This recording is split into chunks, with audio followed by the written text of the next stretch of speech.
What is going on, guys? It's Adam, aka Marf, and today's show is going to be packed.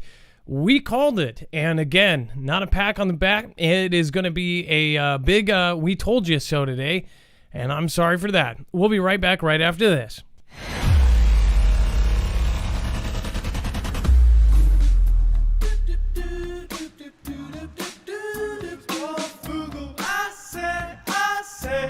I choose Marfoogle.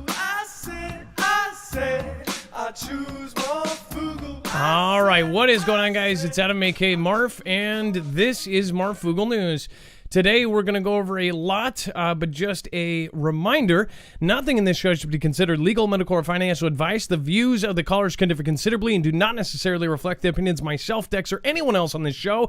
Today is a live call-in show. The number is 224-400-MARF.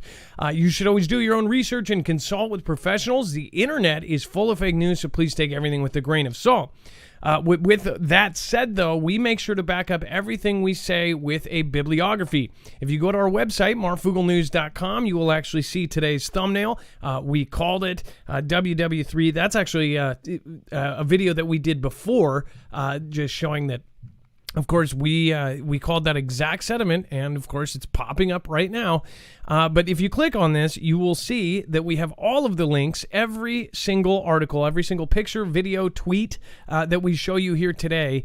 You know exactly where it came from. On top of that, we are independent. We do not have a multi-channel network. You are our backbone. If you want to support, on the right side are all of our affiliates, our PayPal, any of our links like our Amazon link. Then you can support us in other ways if you feel so inclined.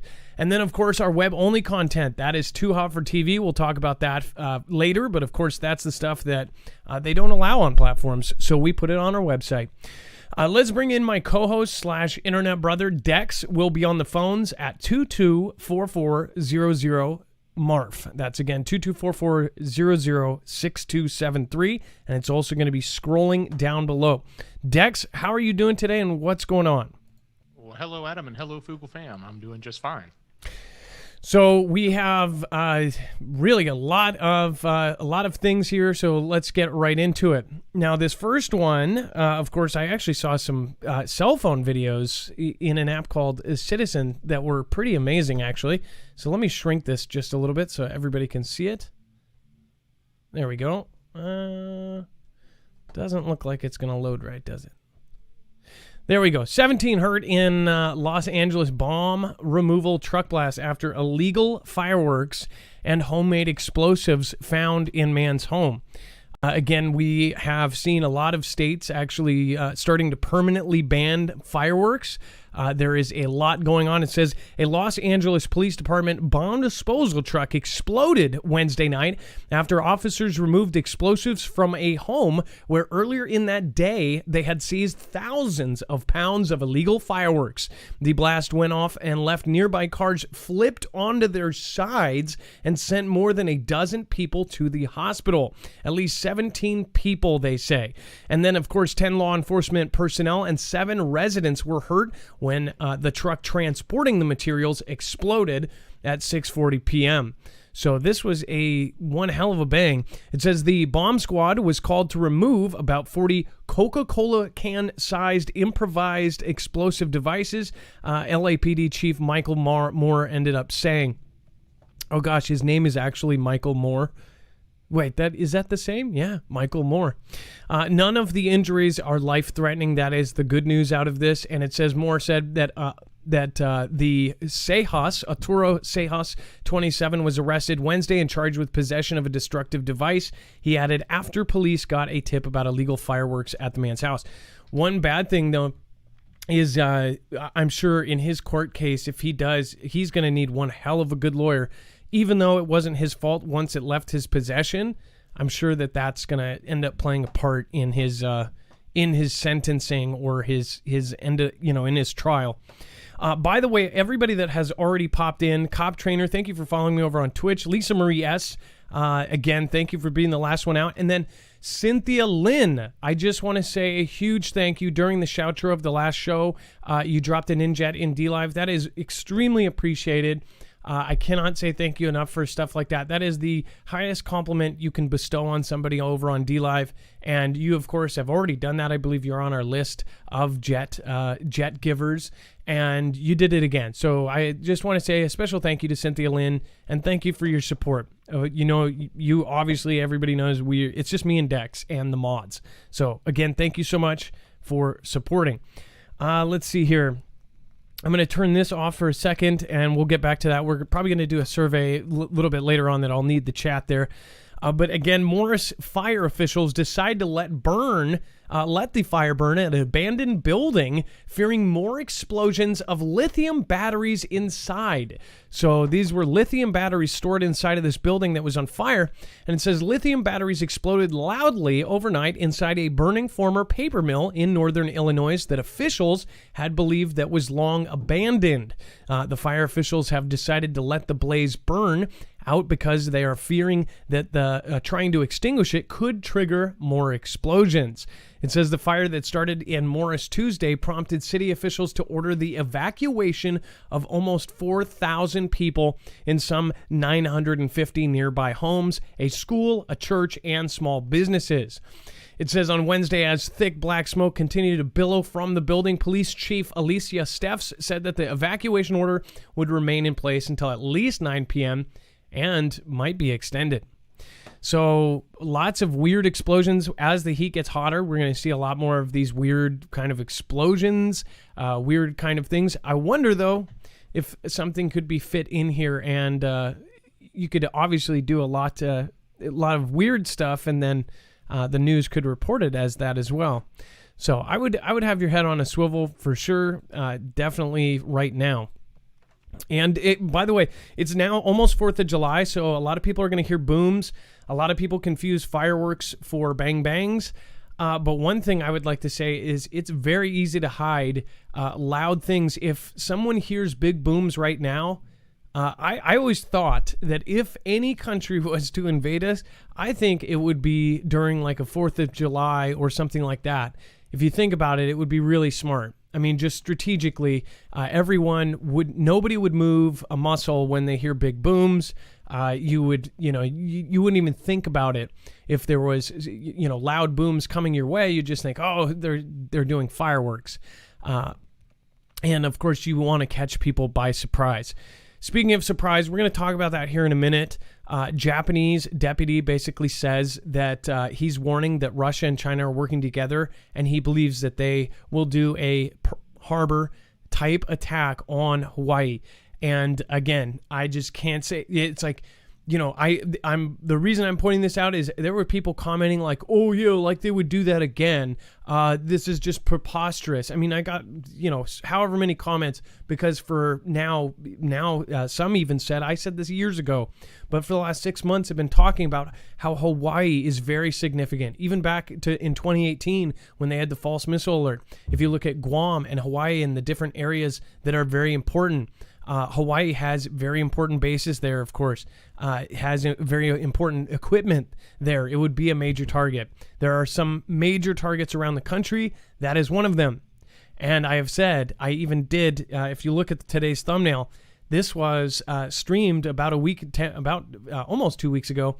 And it says WW3 starts here, and it pictures Hawaii and a jet flying over. Come on. It's like, it's almost like life right now is a bad B movie that you can see very clearly what's about to happen. That's how I feel about it. We saw CV coming. We showed you the Demic. We saw that. We even said what agency was going to, be in charge of it. We told it to the T. And there are so many people that are in our chat right now that were prepared for the very first stages of CV when all the stores were empty. People were panic buying. There were so many people that thanked us for that. So I hope the amount of hate that we're getting for warning about a WW3 situation or even a surprise, I hope that that's outweighed by, if it does happen or when it happens, that it's outweighed by the people that end up thanking us later, which, by the way, I don't think they'll be able to do on any kind of comment basis. If that happens, then we're all screwed. If it doesn't, then we all have extra supplies for when, say, rolling blackouts happen, a big earthquake like Cascadia, or, of course, San Andreas. Who knows? Having extra stuff never hurts. It says that 1 worker trapped and 4 injured in a Northwest D.C. building collapse. So we have yet another collapse. Of course, now it's kind of like when something big like this happens and there's a lot of interest, then all of a sudden the news is going to look for any instance of it and then put it to the forefront. This is definitely a smaller building, but again, a collapse. Now, this is some pictures from the event here.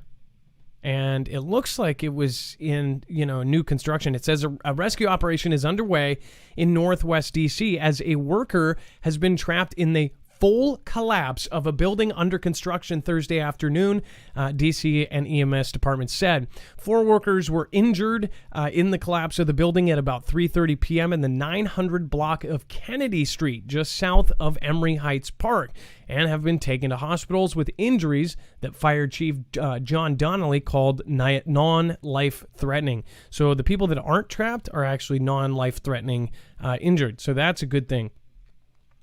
So if you have any kind of video, say if you had video of, this thing collapsing, or just in general, if you catch something, don't go to, one of these apps. Go to us. You can actually go to marfooglenews.com and you can actually upload them. At the very top of the page, you will see there is a Play My Video tab. When you click that, you will get a page where you can upload your video and give us the link for it and permission, and we will show it here on the show. If you got something absolutely crazy, we will get it out to the people. All right. And then this is really weird. Safety concerns. Well, we're going to get to something very weird here in a second. Safety concerns halt rescue efforts at the condo collapse site, which, again, there's more and more weird stories coming out daily about this. There was another, I just heard a really heartbreaking story of a woman that was trapped in the condo that they could hear, and they did actually hear, and they were contacting and they were talking to this woman up until when they found her and she was no longer alive. Really, really sad. My wife and I were talking about how that could be the most horrifying way to go, is being trapped, claustrophobic. That is being buried alive. And then also hearing the people that are trying to save you. Apparently there was a 1-foot wall of cement or concrete that was in between her and her survival.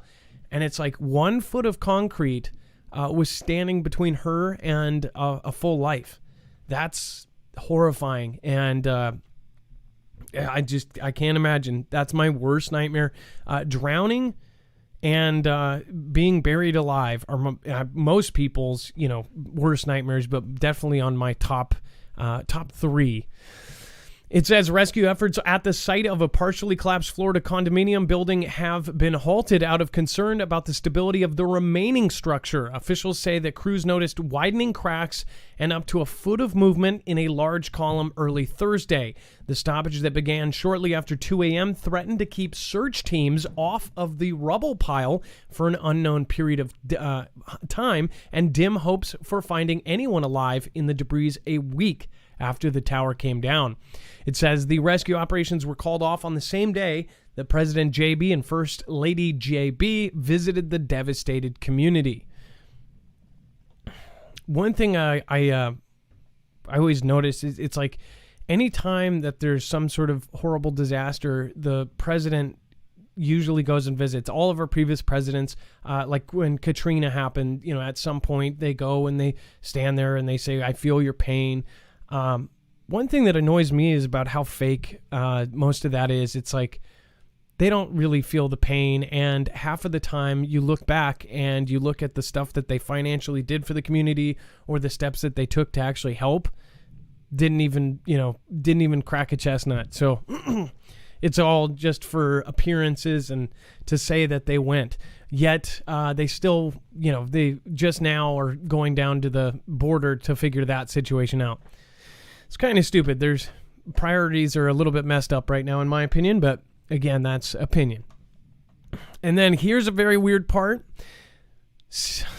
Secret is Army unit creates 3D images of Miami condo collapse to work out where victims may be.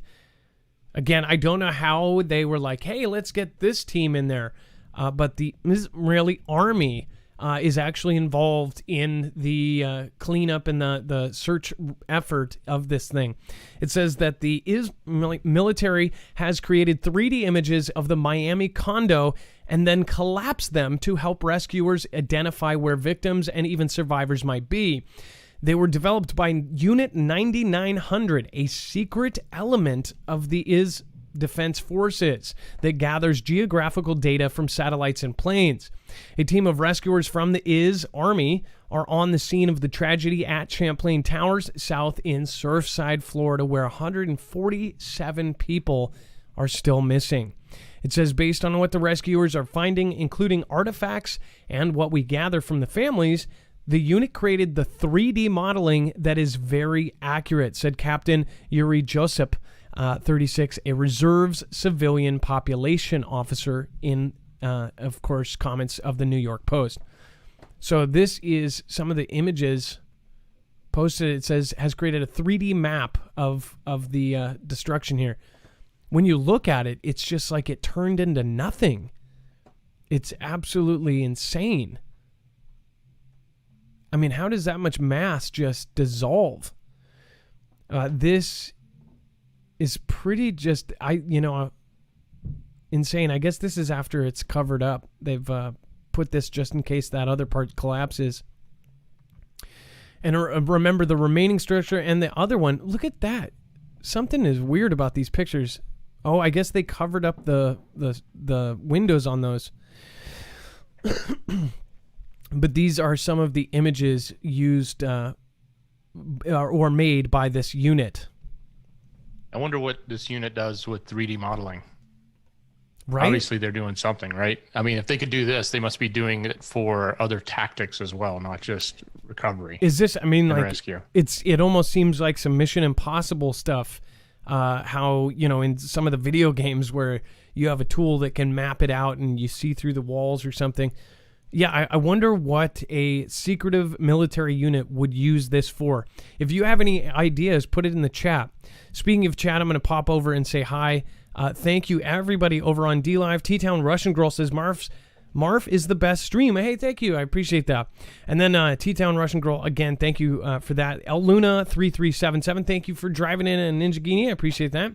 Global Impact says, Foogle Fam is freaking awesome. Thank you, Adam, Dex, mods, and the great people in the fam.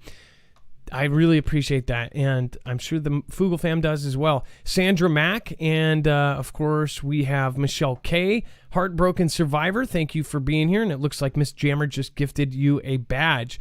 Deuce X Machina Prime, and we've got plenty of awesome people like Roaming Wolf, and Meat Puppet 007 says good GG to Dex Marfoogle mods. It's about to get very bad. Yeah, to say the least. And then Sam Quiggs, thank you for being one of the last ones out yesterday. Kishara, reading the gospel. I appreciate you being here. And K-Man57, thank you for following. Appreciate all the new people here. We have, looks like for whatever reason it's, okay, Frankie, oh, it is updating. Frankie Rios, wonder if this secret unit was around in New York in 1991. I wonder, are you mean 2001? Maybe. I don't know. There's so many. I forget that there's people in my audience that are not old enough to remember 2001. That's really crazy. Ilea, JB has experienced loss. He has lost his first wife and his daughter in a horrific car crash, and also lost Bo. He can feel the pain of those families. Ilea, well, I believe anybody can feel the pain of death. It's the point if they actually do. Again, even if you've lost somebody, that doesn't mean you automatically feel the pain of other people that have lost people. Cop Trainer has followed. Thank you so much again. Lisa Marie S., Peace and Love in Astrum. Mary Kelly Remnell. Mandolin Harrison. And thank you, Kamencha Dragon Deathcoy Tucker over on YouTube. But I understand what you're saying, Ilea. I think everybody could feel the pain. It's whether they actually do. There are people that have lost directly and they don't end up having compassion for others. But more so, my point was, in general, all the presidents that have ever visited sites, and they some of them have made mistakes. They don't even know what city they're in. They say the wrong city. I feel the pain, in Tennessee, and they're in New York. It's like, that's the kind of thing I'm talking about. Russian Navy. Let's face it, they didn't write that. I'm sorry. Yeah, exactly. Yeah, they've got a speechwriter. Hey, I just want to let you know the phone lines are open if you want to call in. 224400-MARF.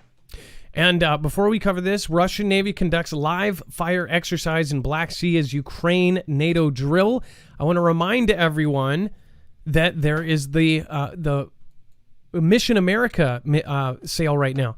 Again, if you have not already, this is probably one of the best times this year to get an EMP shield. The reason why is they're doing this, basically this collective sale. We always have $50 off. So no matter what, if you get an EMP shield through the Marfoogle family, we were one of their official affiliates, one of their first, and we got grandfathered in. This was before this company grew to be a huge company now. Again, they got government contracts with agencies like DHS, DOD, and of course the DEMSO team helping protect the Texas grid.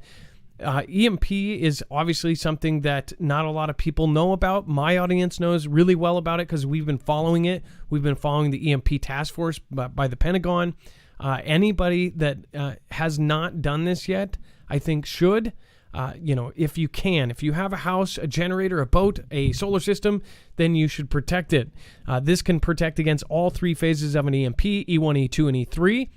They also make their most popular model, the car model, which means in the event of multiple EMPs, you will be able to get where you are going. Your car won't be dead. Instead, you'll be able to drive and get the heck out of there.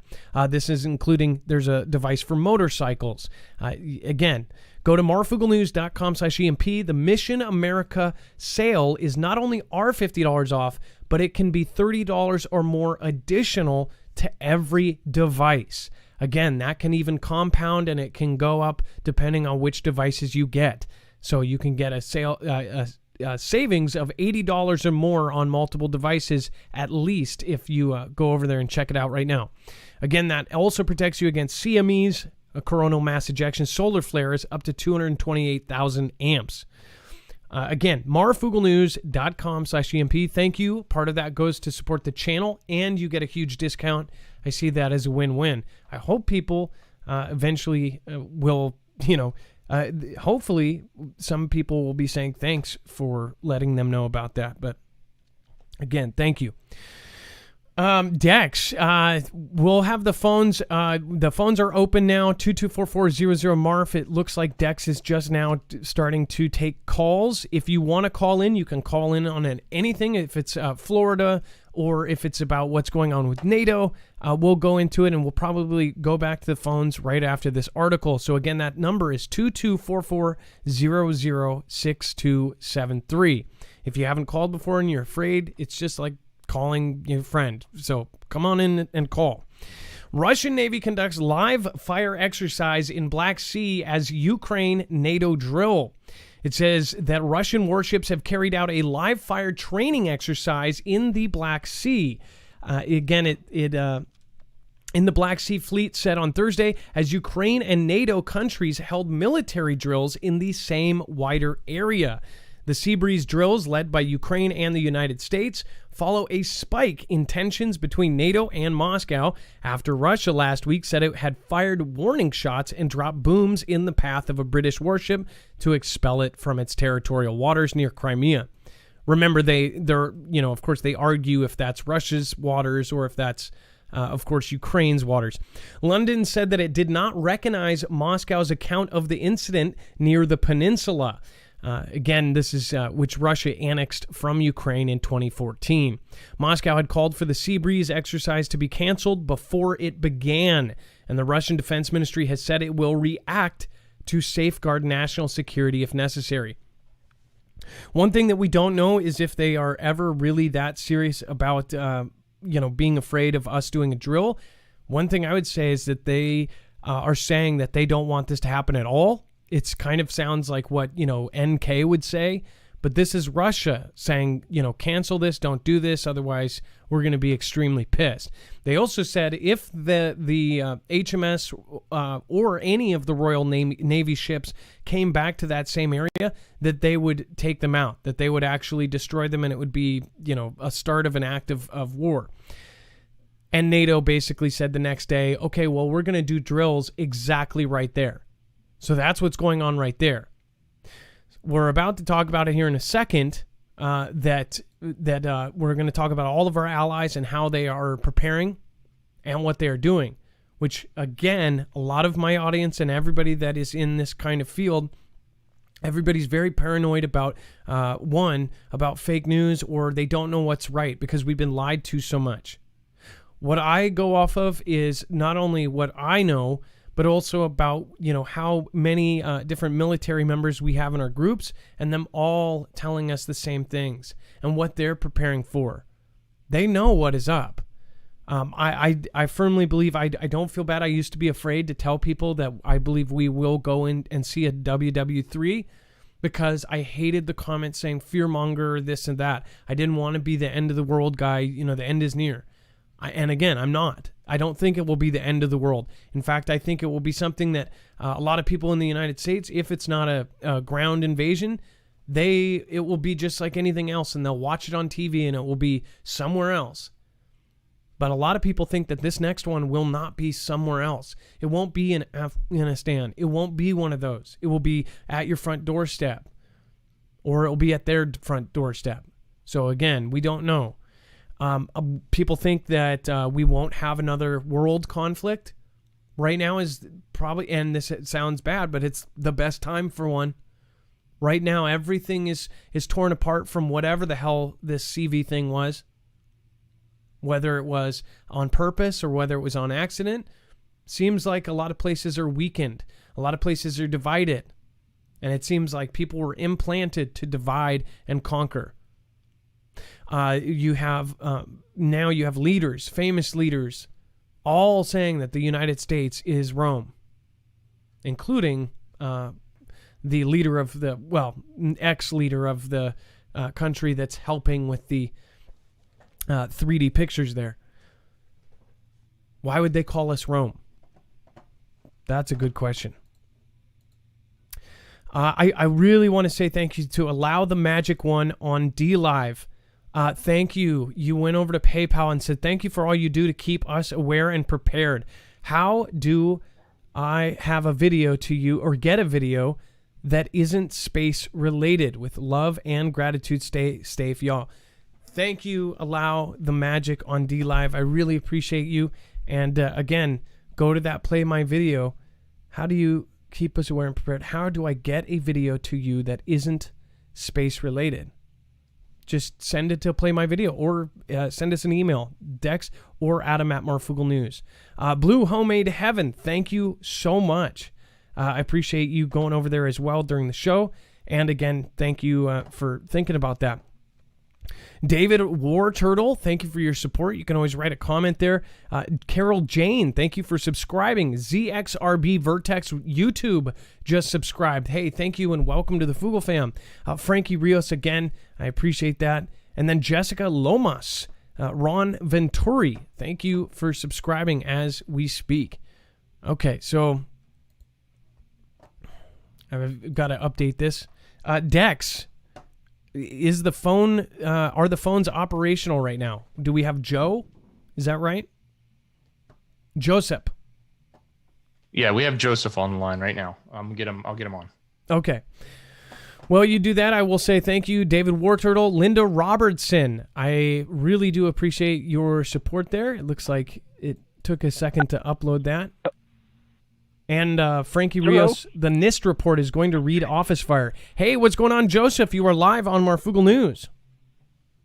Hey, how's it going? Thanks for having me on.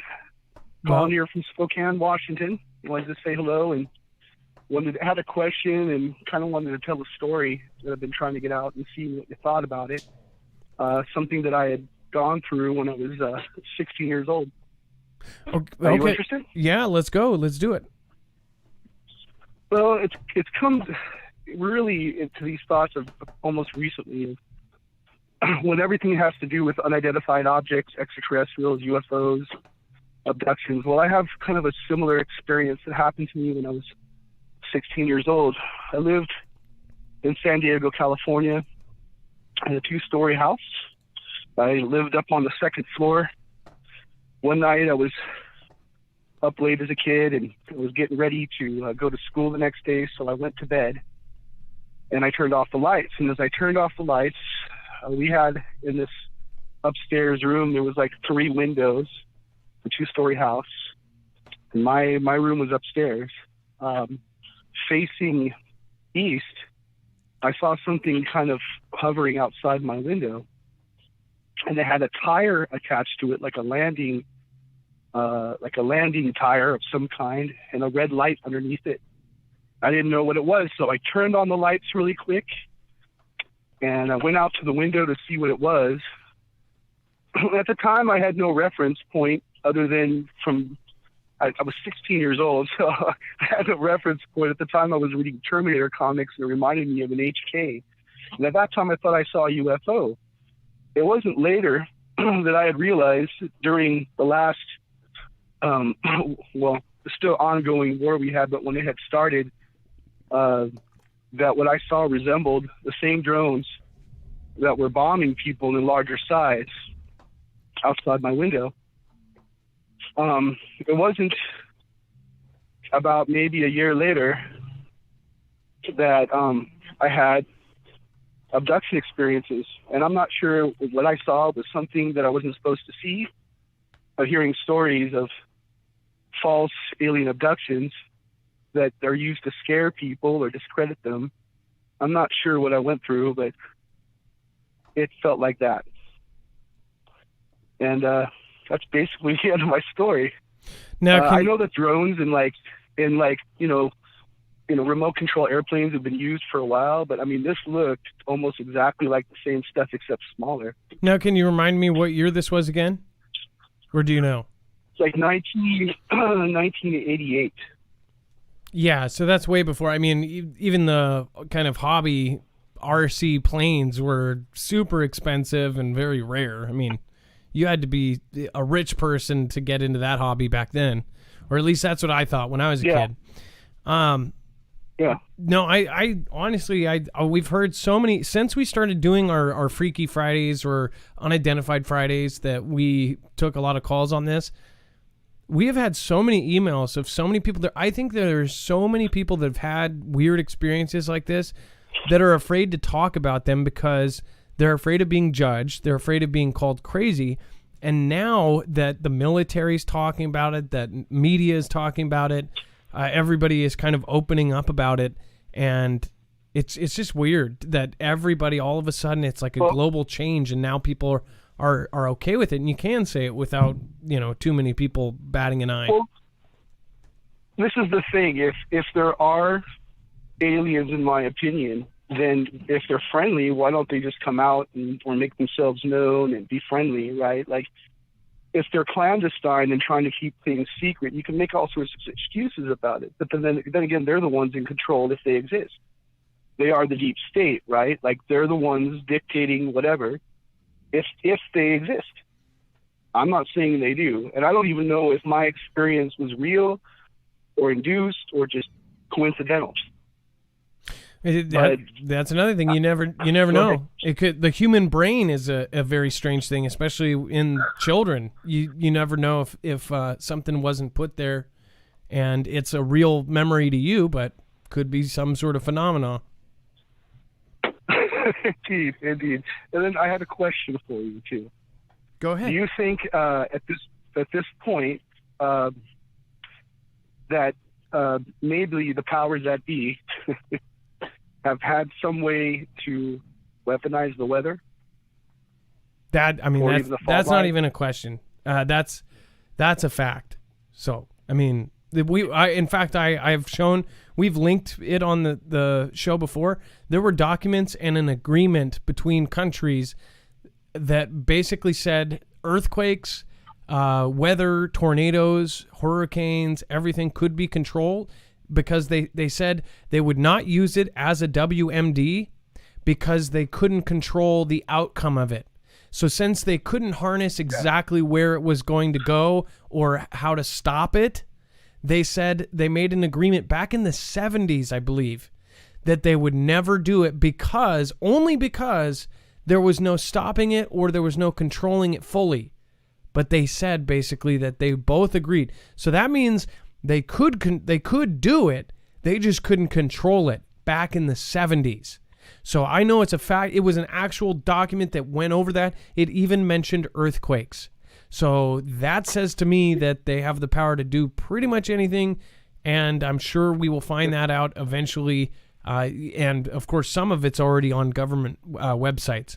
And that is a fact as well. Texas.gov and others. We've shown those documents. So that's my answer. But I want to thank you, Joseph, for calling in again. And Of course. have you called in? You're from Washington? Are you? Which Joseph is this? It says first time caller. I'm a first time caller. Well, thank you, Joseph, for calling in. It's nice to meet you. And again, It's nice to meet you too. you have a great night. Okay. You too, and thank you for letting me tell my story. Of course. Absolutely. Anytime. For a second, I thought that was we haven't seen the other Joseph in a while. Dex, do you remember Joseph that used to do videos based off of, what was, Newhouse? Newhouse, Joseph Newhouse. Yeah, we actually got him. He's online. No way. In a minute. Yeah, he called in. Okay, I got to talk to him first. I mentioned him a couple days ago, so maybe that's why. That's awesome. Okay, he would do a video. He would do a video based on kind of some of the stuff that we talked about on the channel, and he would go deeper into the stuff that we kind of just touch on. So I thought he's a really cool Foogle fam member, and he cares about everybody else. Let's see here. By the way, I missed Ryan did a piece here. So let's see here. Ryan Dorothy, thank you so much. Came in hot at the very beginning of the show. Thank you, Ryan Dorothy, for your support. Did a huge super chat of $99. So thank you. And thank you for supporting Independent. Again, we appreciate that. Ryan Dorothy, you most likely be the top person tonight. So thank you. And then Frankie Rios, wonder if this secret unit, okay, got that one. And then Frankie Rios says, oops, 2001. I thought so. So Frankie Rios actually corrected that. Wonder if this secret unit was around in New York in 2001. That's what I thought you meant to say. The NIST report is going to read office fires. The NIST report. And then we have Linda Robinson. I missed you as well. Thank you so much. And Chessie says, Adam and Dex, I resent my email tonight. Email Chessie2020, subject important NK. Chessie, I will check it out. Dex, apparently it sent to you as well. You don't need to check now, but the subject is important NK. So let's make a note of that. Thank you, Chessie. And again, if you have information or anyone else has information that would be beneficial to the rest of the Foogle fam, let us know. And then we have U.S. and Japan to hold war games amid escalating tensions between China and Taiwan. The United States and Japan are conducting joint war games and exercises in the event of a conflict with China over Taiwan, amid mounting concerns about the assertive activity of the Chinese military. U.S. and Japanese military officials began serious planning for a potential conflict in the final year of the Trump administration, according to the 6 people who asked not to be identified. It says the activity includes top secret tabletop conflict games and joint exercises in the South China Sea and East China. Shinzo Abe, then Japanese Prime Minister, decided in 2019 to significantly expand military planning due to the Chinese threat to Taiwan and the Senkaku Islands in the East China Sea. This work has continued under the administrations of JB and Japanese Prime Minister Yoshihide Suga. according to the 3 people familiar with the matter. The United States and Japan were concerned that China launched more combat aircraft and boomers into the Taiwan Air Defense Identification Zone, including 28 Standard fighters on June 15th, which we've covered. They went from 28, before that it was 22, before that it was 18. They've broke their record every time. They're basically practicing doing dry runs of driving right in there. And watch. If they get them used to all these jets coming in and just do a couple more each time, watch when the real time happens, they'll think it's a drill, and then boom, they'll come in and they won't stop or turn around. There'll be no U-turn on the final one. It says the Chinese Navy, Air Force, and Coast Guard also have become increasingly active around the Senkaku, which is administered by Japan, but claimed by China and Taiwan. So one thing that I am waiting for is for a drill to be going on in all of these seas. That's when you could potentially see these drills turn into the real thing. So say you have Operation Sea Breeze by the U.S. The U.S. is by Ukraine, all of here. Russia has drills over in Hawaii. China has drills in the South China Sea. And they all have massive drills going on at the same time.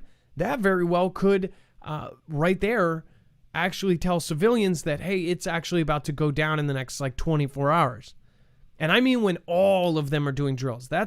It could very well be them actually setting up for the final run. That's my thought anyways. Share yours. Your opinion matters. Again, if you disagree with me, that's fine. We can have a conversation about it. I don't get triggered like most people. China insists that it wants to unite Taiwan with the mainland, while she says she wants peaceful reunification. She has not ruled out the use of force to control Taiwan. Randy Shriver, who served as the Pentagon's top official in Asia until the end of 2019, said, quote, "In many ways, the People's Liberation Army together led the United States and Japan towards new thinking in Taiwan. At the same time, the issue of proximity to home. The United States had long warned Japan, a mutual defense treaty ally, to conduct more joint military exercise planning, but Japan was constrained by its pacifist post-conflict constitution. This hurdle was eased but not eliminated when the Abe government reinterpreted the Constitution in 2015 to allow Japan to defend allies who had come under attack." So basically, Japan, back when I covered this, Abe kind of revamped their constitution, which was totally against any kind of conflict, to then jump in and back up people, just like the U.S. does, or the U.S., goes in and gets its nose and everything. Japan kind of tweaked their way to do it. And I told you back then that this will play a bigger part in it. Now we are coming full circle, and it is actually starting. And again, that's what I believe. When the two allies began to advance their joint planning, Japan asked the United States to share its plan for the Taiwan conflict. You see that? They actually asked, what is your plan for this event? But the Pentagon objected because it wanted to focus on enhancing the planning between the two countries in stages. The ultimate goal, said former U.S. officials, is for the two allies to develop an integrated conflict plan for Taiwan. It says 2 of the 6 people said that the U.S. military and Japan's self-defense forces conducted a joint exercise in the South China Sea designed as a disaster relief exercise. They also conducted more military exercise around the Senkaku Islands.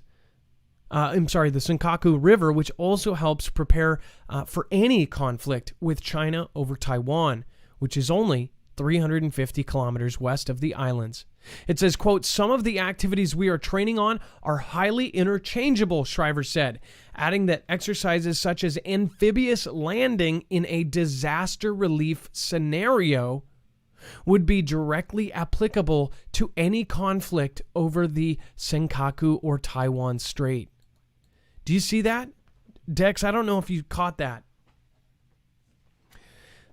They are actually, they say this also basically can swap in and out. Disaster relief. What are they talking about? Cascadia? I mean, that would be an instance where they would need to bring in island hopping materials. Well, yeah, it sounds like they're using tactics that or they're creating their tactics that they want to make sure they can use them in multiple ways. And in this scenario, they've got two specific scenarios: Senkaku or Taiwan, right? And then if it's disaster relief, that's also very interesting as to what it could, what it could be used elsewhere. Well, definitely. Again, this next part, this is the big part. So, there's too much here, and we're just a tiny YouTube channel, right? This part, I cannot say it's enough. It's like we are in a bad B movie, and it's so clear what everything is pointing. When you follow every piece of news and media, and you look at everything with a watchful eye, and you make sure not to just believe everything you hear, you can see the pattern and where it's going. We saw the pattern before CV. We saw it. We saw these little things about the coming pandemic. We saw those. We saw their predictions, all of these graphs coming out of the W, H, and of course the O. All of those graphs basically foretelling of this future demic and how it was going to affect the world. We showed you that. We said we think it's coming, and we think it's coming soon. We even said they know something is coming, something massive that will change the world. We used specific words. We even said in a matter of months is when we believe something will pop off. By that by December, we were the first ones covering CV. We were talking about it. I visited the very first patient at the Bellevue Hospital. My wife and I drove out there, and I went to that hospital, to the parking lot, and actually asked nurses what they thought about it. They didn't even know the gentleman was there. This time around, it is so clear. And we said this 6 months ago, and some people said I said this 4 and 2 years ago in the comments. They specifically remembered me because I have talked about Hawaii. But I know for 6 months I've said that Hawaii would be the spot. Hawaii is obviously strategic, right? But just even last week I said this. And now, I mean, do you think this Japanese official's watching my show and I'm getting into his opinions? It says Japanese official warns U.S. of potential surprise on Hawaii from Russia and China. Look at last week's thumbnail. It's right there. I mean, it's like, it's a bad B movie where the blonde girl's gonna run up the stairs. I mean, it's just crazy.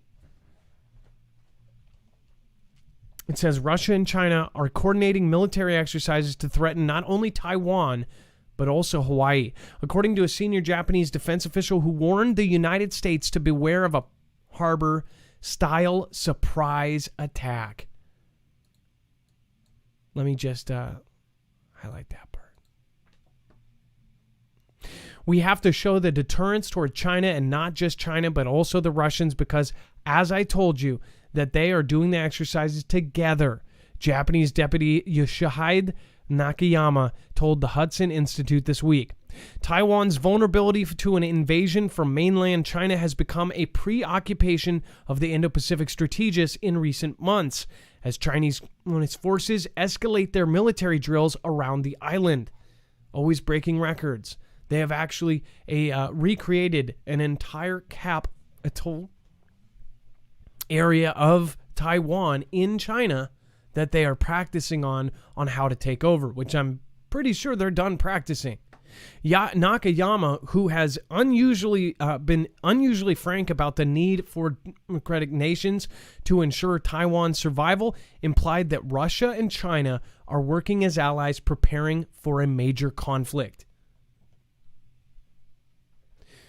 When we don't want a pat on the back, we want people to understand that no matter how goofy or whatever we're doing, I have to do this 5 days a week and I have to put my time in it. So yes, I have a sense of humor and I like to not dread doing this. So we have fun, but at the same time, get past all of that. And even for our haters, look at our actual track record. People have said, "Oh, they haven't gotten anything right." We don't say anything unless we're, really sure about it. So people can try to call us on anything, but we're very careful. That's why we prepare for every single show. That's why we get everything ready before every single show.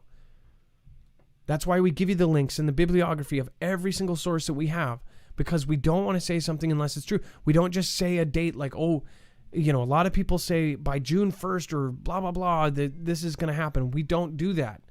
If anything, we'll say, around this area, you might want to keep your head on a swivel, but that's about it. Because we're not here to scare people. People shouldn't be scared of this. I think that for you to be scared, I think that you will have more warning before, like, you're actually to the point where you need to be scared. But what you need to do right now is to always think of this and be responsible and prepare as if it could happen tomorrow. You know why? The military and the government are doing it, so why aren't you? Why are they protecting their own assets and we aren't ours? That's just smart. I think the Taiwanese are really concerned, he said, and also they're focusing on the two big countries collaborating and presenting a lot of threat towards Taiwan. The Chinese officials regard Taiwan as a renegade province, one that they have claimed since coming to power in 1949, but never governed. Most countries recognize the regime in Beijing as the official Chinese government and do not have formal relations with Taiwan, although the U.S. has maintained a friendly relationship and provide weaponry to help Taiwanese authority deter an invasion from the mainland. It says, quote, "We have to protect Taiwan as a country," Nakayama said before suggesting that the world leaders may have erred during the Cold War by seeming to concede that Taiwan would eventually be reunited with mainland China. Was it right? I don't know. So remember, Hong Kong was somewhat democratic, and it has been sucked up and now joined in, and we're already seeing the results of that. Hong Kong had the largest protests we've ever seen in the entire world. There were millions in the street because they didn't want to go and be called a part of China. They basically got taken over early. It was supposed to be like 25 years or something, and they still had 22 years left or something to eventually be reunited with mainland China, which means their laws and everything would go back to mainland China. They didn't want mainland China laws. Who in their right mind would want mainland China laws? Taiwan doesn't either. They have elections. They have all this stuff. China doesn't. If China doesn't like you, you wake up without organs. So, again, this is not for a pat on the back. This is, I hope that people understand that this is vindication that this Japanese official must be just as crazy as the people called me not only last week, last month, 6 months ago. We're just crazy, right? So crazy that these educated, respected officials are saying the exact same thing way later. It's obvious that it's been in the works, it's been in the planning. Some say Hawaii is the actual linchpin, right? Because we have both U.S. PACCOM, the Pacific Command, and the commander-in-chief of the U.S. Pacific Fleet are both based out of there. And without that, we would have basically no control over the Pacific area. It's a huge wedge. If they take that out, or if they take Guam, if they do these all at the same time, they would have to do all these at the same time. Which is why I think they're getting everybody used to them having major forces in all these areas. Russia is doing all these drills. They've got ships there all the time. So think about it. If you were, it's like they're casing the joint, but they're also letting them see them all out there. So they're not so super alarmed. But then when it happens, and all those Navy ships will be right there. They can say, "Oh, we're just doing a drill."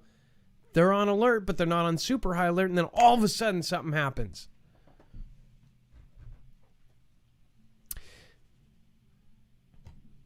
Now, I mean, it's too... okay, here's a very good quote here.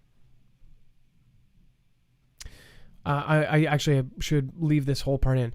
Nakayama emphasized throughout the talk that tensions in the Indo-Pacific have a direct bearing on American security, especially in light of coordination between China and Russia.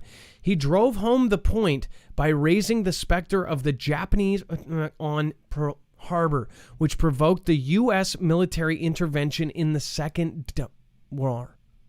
Says 70 years ago, we attacked Pearl Harbor. Remember, this is the country that actually did the attack.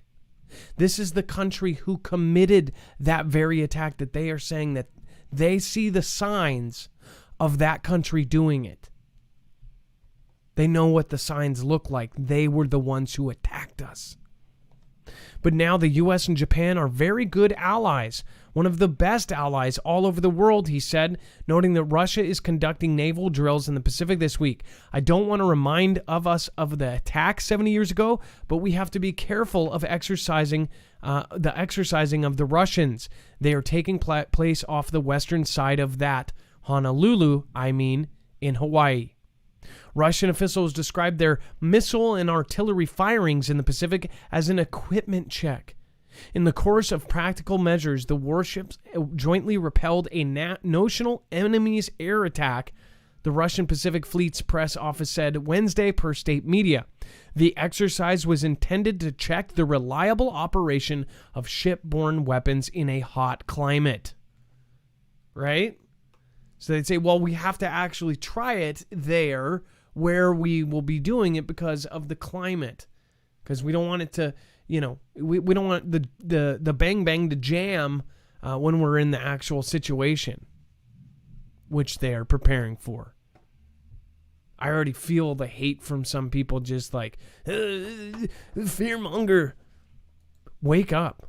I mean, like, this is going to happen at some point. We're in a generation that doesn't know war, like real, global. Before WW2, if you're a big history buff, then you see it. If you're a history buff or if you're in military, you see it. China threatens countries will have their heads bloody during 100th anniversary of CP's speech. Here's why.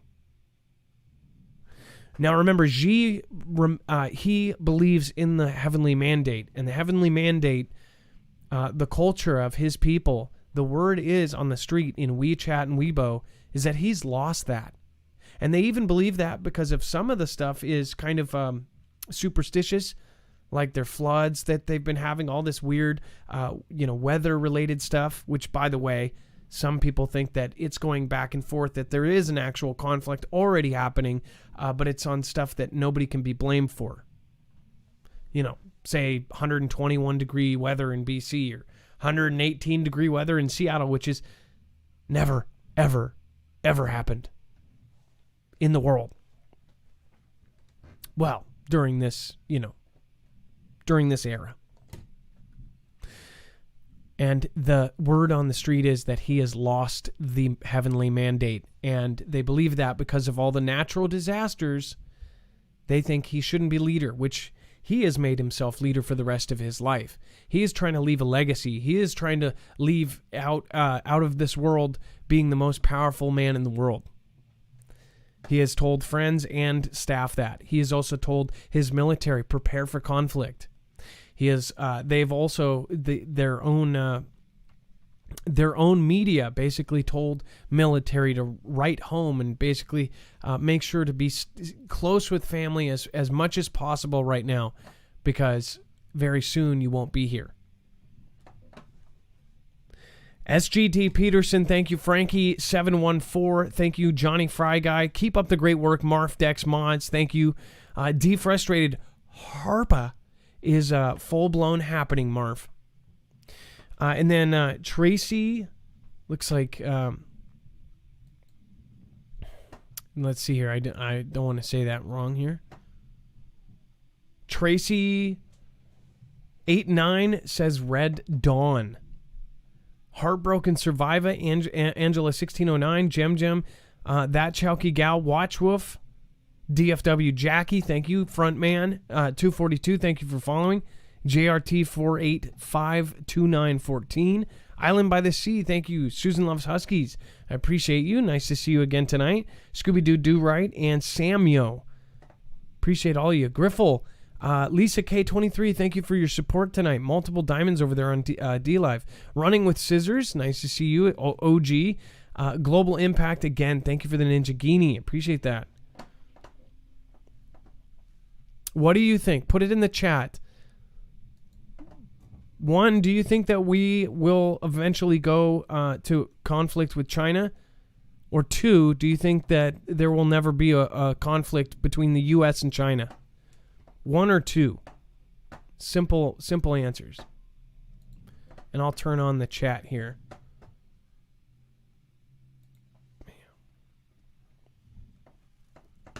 And let me see here. Well, that populates. Lisa Marie S., thank you, and thank you again for being one of the last ones out. Cynthia Lynn, I just want to say thank you again. Greg Bryson, thank you for the super sticker. Tyler Porter, thank you for the warning, Adam. Well, thank you for paying attention. Monograph Live, for your beer fund. Thanks, Monograph. I appreciate that. I'll have to stop by on yours and donate for the cigar fund. Susan Donahue, it's nice to see you. Says Adam Dex Mod Squad with many thanks. Well, it's nice to see you here, Susan. And then JM, hey, Adam and Dex, you are doing an amazing job. Keep up the great work. Jay Lynn, nice to see you. Thank you so much. You know you don't have to do that. Thank you, and thank you. Jalen, you probably know what's going on right now. Do you see it? Do you not agree that this is like a bad movie, that you can see the results before they happen? And trust me, all of these people at the top will be laughing all the way to the bank. Thank you for the warning, Adam. God bless you, Tyler Porter. Tico and Taco, thank you. That is the funniest looking little emoji. Silly Gurgle says, hey, Foogle fam, hope everyone is happy and healthy. And then I don't even want to say your name, but I'm going to with a smile. I'll butter your muffin. Thank you. Says you should learn your future before making decisions that can negatively alter it. To be or not to be, I didn't know I had to be a B. I don't know what that means, but I love it. David War Turtle, again, thank you and thank you. All right, Dex, do you want to get the next caller on? Well, I'm going to read this next paragraph.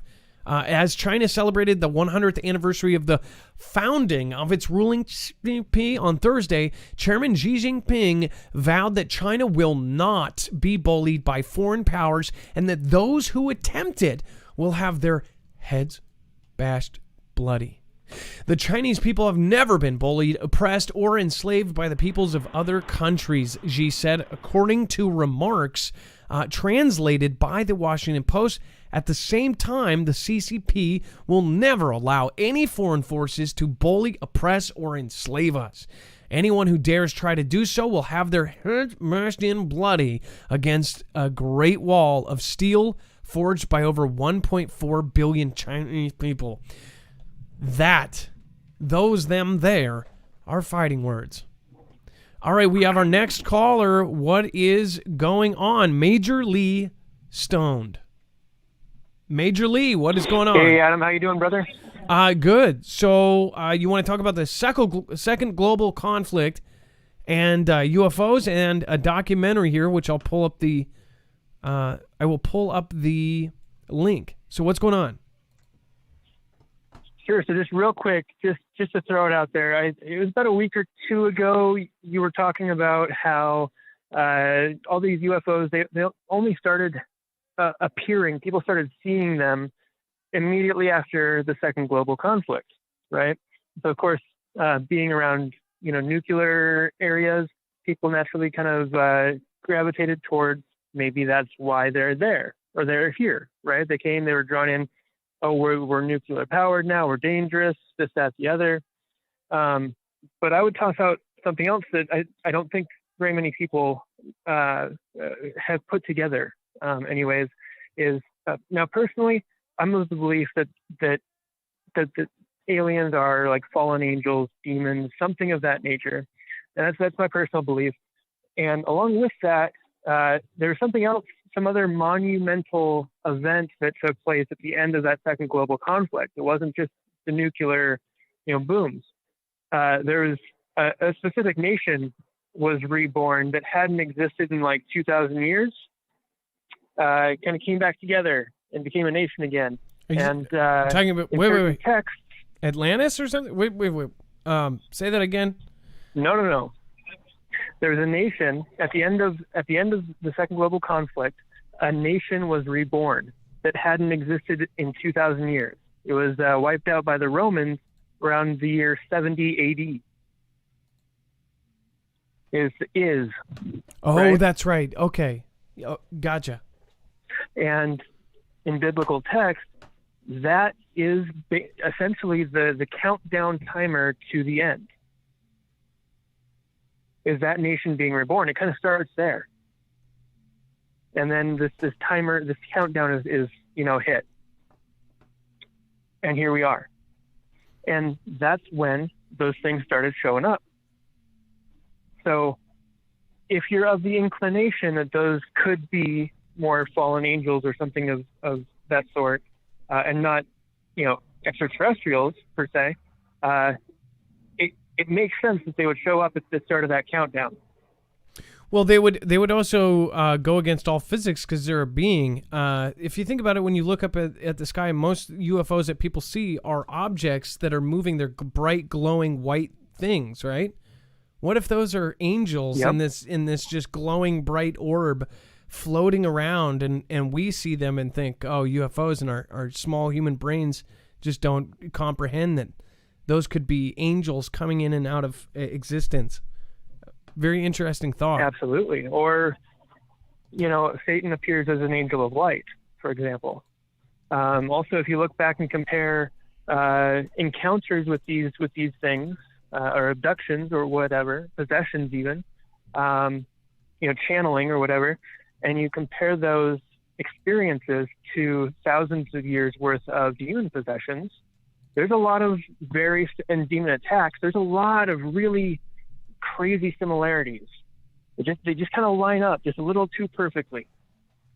I'm not talking about like the Exorcist style, type of thing. I'm talking about like the actual person reporting having an experience. Yeah, it's eerie. It's eerie. But that's that. In regards to what you were just talking about with Taiwan and everything, and this ties in perfectly.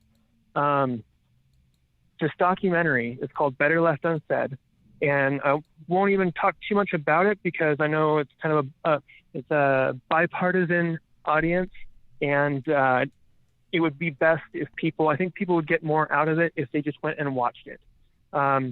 Your show is all about being prepared for anything and everything, and this is something that people definitely need to be aware of, because the road that we're on in this country right now leads to one place, and it's not good. It's really not good. You listen to the rhetoric, you listen to the words being said, the accusations thrown back and forth, and you look at history, and there's a lot of similarities between what's happening now and what happened in, say, Armenia in 1915, I think, in Germany in the 1940s, in Rwanda, 1995, right? And that's what this documentary does. Sorry, I got an airplane flying over. And if anyone has educated them thoroughly on the exact wording, on the exact things, I don't know how they can deny that what is happening right now is not part of some sort of mission. And when you look at it in that light, then all of a sudden you start realizing, oh my gosh, I'm a part of this. I am actually supporting this. I think in the way that they're telling me that this is actually okay, and I'm actually supporting.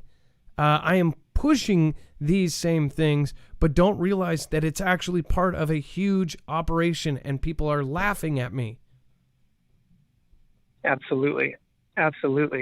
You look at Germany, for example, the people that we consider the bad guys, right, like the evil guys, most of the grunts had no idea what was really going on. They had no idea about the camps until it was, found out and they were blown wide open. Most of those people dismissed it as theories. As myths. That's ridiculous. Can't happen here. This is a first world country. There were thousands and thousands of letters wrote by soldiers that had no idea, and that actually protected them when some of them went to trial. They didn't know. They didn't know that they were sending people to their death. Exactly. They thought what they were doing was the right thing. That's how brainwashing works. And so it's people need to really kind of wake up to this. No matter what your political affiliation is, you need to be aware. And I don't foresee it getting better, unfortunately, because for us to not go down that road would require some major intervention. I mean, things would have to completely stop in their tracks at this point, and I don't see it happening. Unfortunately, we would need a Superman. And the thing is that the people that are the people that are being used to push this, that when it all comes out, that they'll kind of wake up and go, oh, what have we been doing? A lot of them get wiped out with the right, with the elephants, let's just say, in this example. And that's the thing that a lot of them don't realize, is that if you're ideologically inclined, if you have ideology, if you're talking out on social media, and no matter what your political affiliation is, you got to go. Because even if you're on their side, you're not going to come to power. They'll never allow that. And once you realize what the beautiful system that you thought you were going to have, once you realize what that really looks like in reality played out, those people become dissenters and they rebel. And the system does not allow rebellion. They're strictly not allowed any dissent. They squash dissent. So they know this in advance. And so that's why those people who speak out, no matter what side you're on, you got to go.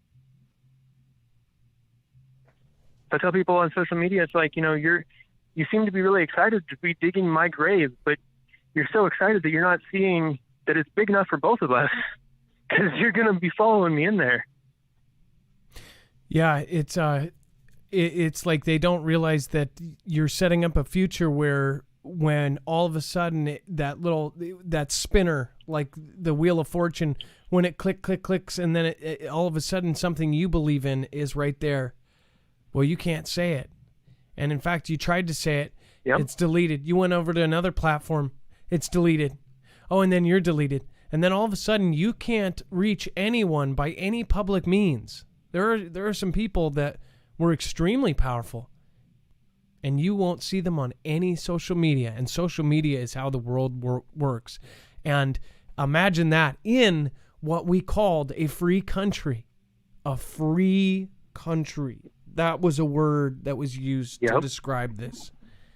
Unbelievable. Same with UK. It was demo. And the information. Exactly. And the information that we put out there, they compile this information. That's what they do. That's what they're good at, is controlling the information both ways, flowing out and flowing in. In Vietnam, the North Vietnamese rounded up in a single night.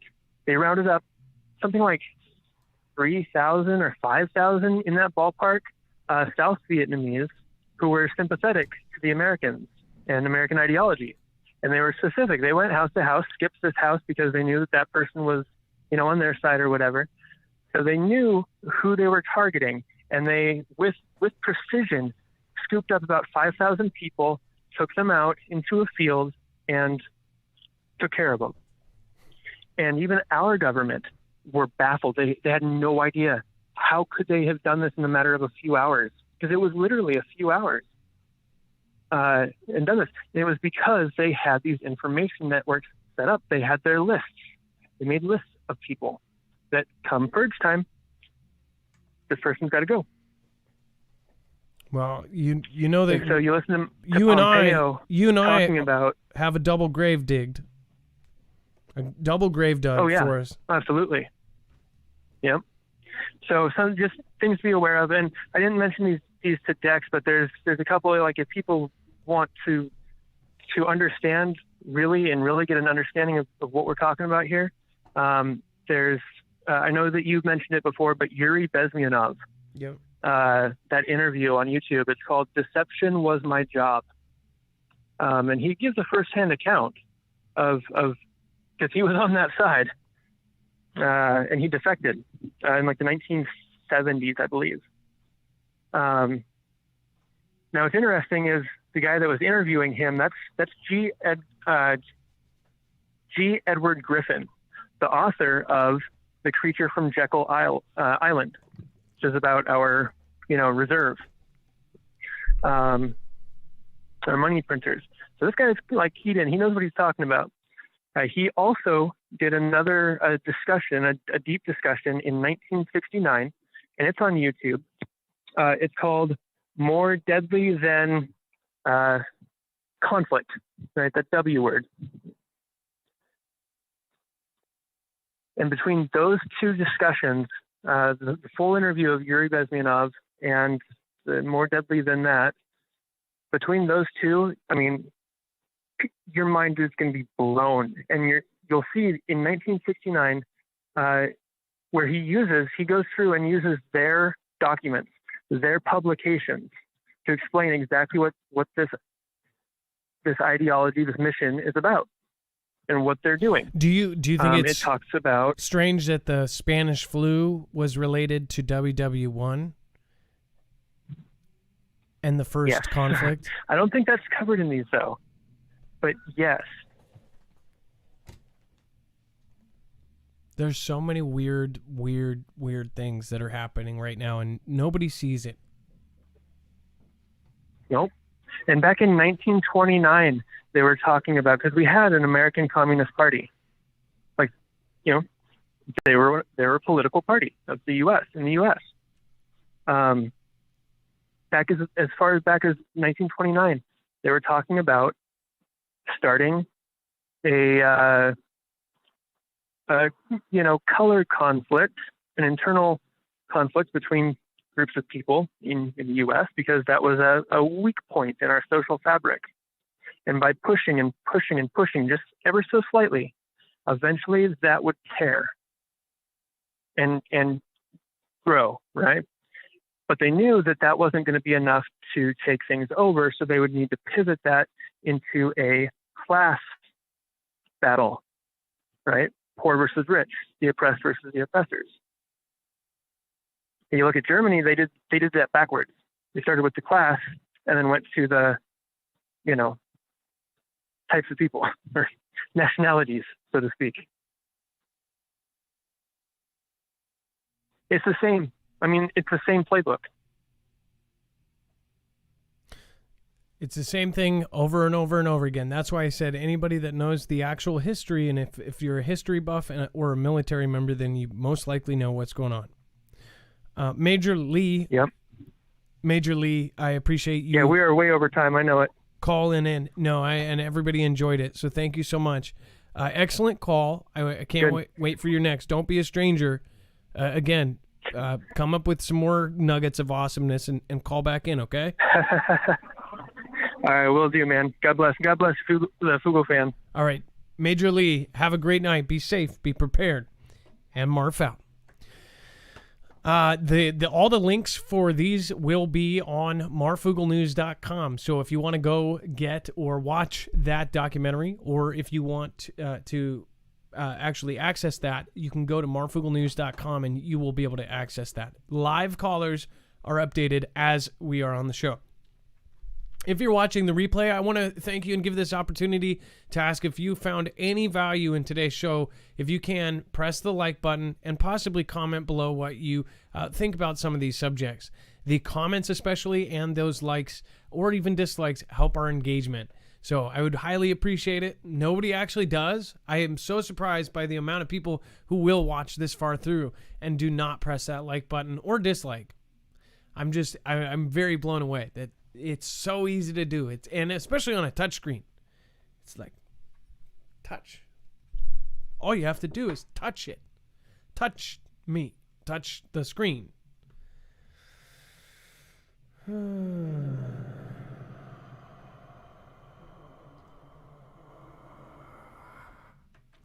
All right, moving on.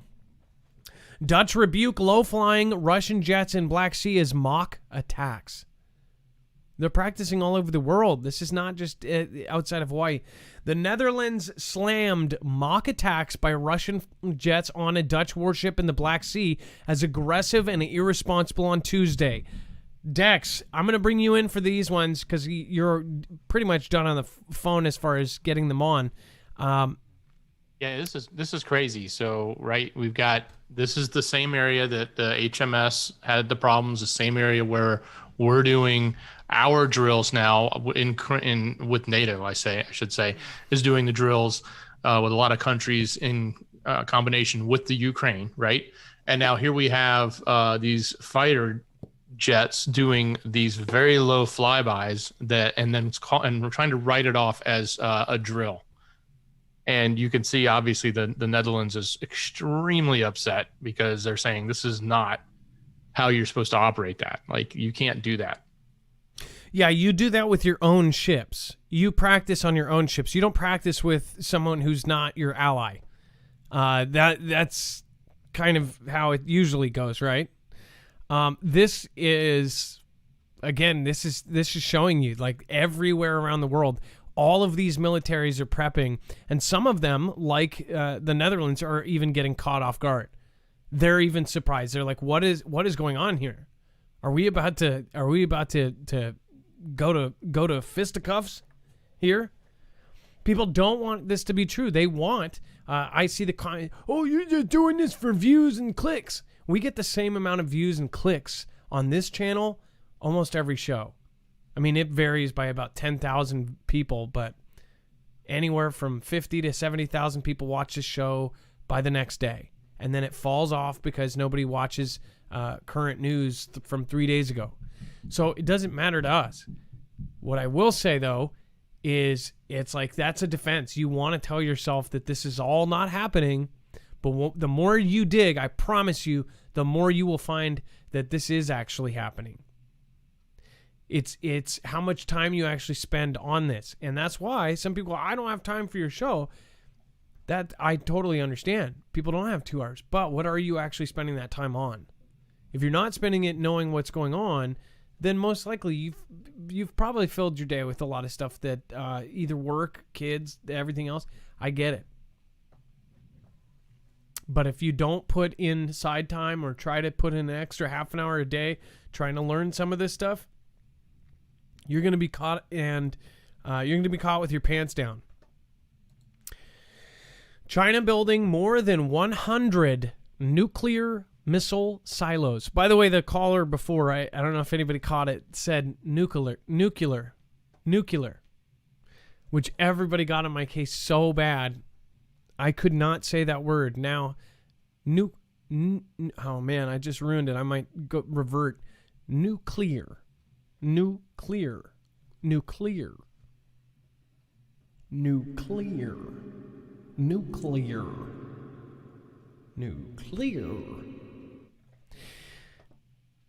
He said nuclear. No, I said it all the time, so don't feel bad. They're building more than 100 nuclear missile silos in the desert. On top of their ghost cities, which no one lives in, which is funny. If you were planning that you may get in some sort of huge exchange, and this is really crazy, would the U.S. or anybody that's in a conflict with them think to, boom an area that, isn't even being used, that nobody lives? Just thinking if they were victorious and then afterwards Their main cities and all these cities are just destroyed, but all the elites have this backup area, which no one was there, so they're not going to spend the time to blow it up. They probably will, though. Who knows? Maybe they knew that that's what it's for. But there would be these ghost cities. If you don't know what Chinese ghost cities are, and I guarantee you there's people in our audience that do not know, it's as big as downtown Seattle times 10. Like an actual urban big city, all empty. Not one person living in these cities. They're made up to look like New York. They're made up to look like Paris. They're made up to look like Egypt. They have all these, it's almost like a mini Las Vegas, but spread out all over these cities. And these cities have no one living in them. There's lots of theories. They say it's because of their economy to keep, work going, but no one living in them. Not even like a ghost crew in some of them. Not even like a couple people living in there, the first ones in the neighborhood. Nope, nobody. Over, I think, 1 million units, so 1 million condos, houses. They have rows of these houses, not even in a single person living in them. What the hell is going on? And it's all in weird areas. So, I digress. China is building more than 100 nuclear missile silos in the desert, according to the analysis of satellite photos, which researchers say signals a possible expansion of the country's nuclear capabilities. Analysts warn the expansion signified an alarming development, but also urged caution against worst-case thinking, noting tension between major nuclear powers over disarmament. The research, first reported by the Washington Post on Thursday, identified the construction of at least 119 silos likely to hold intercontinental ballistic missiles have been identified in the desert of the Gansu province. First of all, if they can actually, they've already surpassed us Navy-wise. If they surpass us in the Navy department by 100 ships in as little as 3 years, they are trying to do it with their Air Force. They are trying to do it with, of course, their ground materials. Could we be saluting to a Chinese president in 10 years from now? And by we, I mean you in the UK and Australia and Paris and France. Imagine WW2 if it went the other way. Imagine WW2 if Germany had won. That is what is at stake here if we get into another conflict. They are trying to be so powerful that they can literally take over. They are going to be the new ruler, as according to them. Okay? That's what they're thinking. They said, we will be number one. And if they're number one, they're not going to let us have our little votes and stuff. Oh, you guys are cute. Just keep your damn accuracies. We love them damn accuracies. Nope.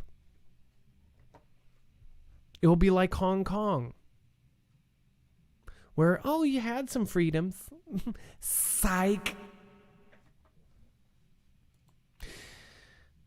So, what do you guys think? Again, we'll get into it. And then thank you, everybody that has popped in. Lots of new subscribers. Thank you. I am super blessed to have each and every one of you.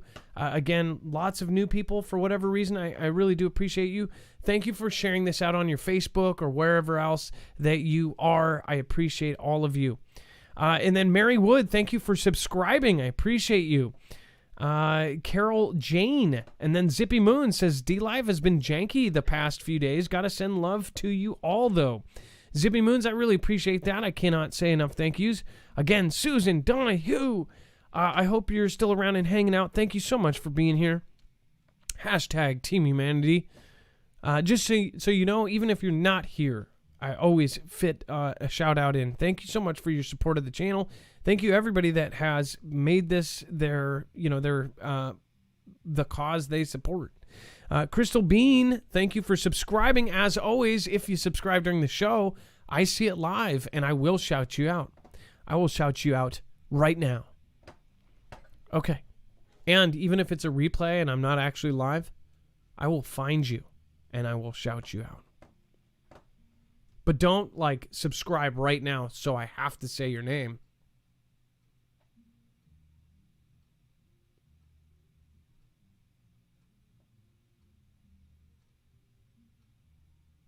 Don't. Please.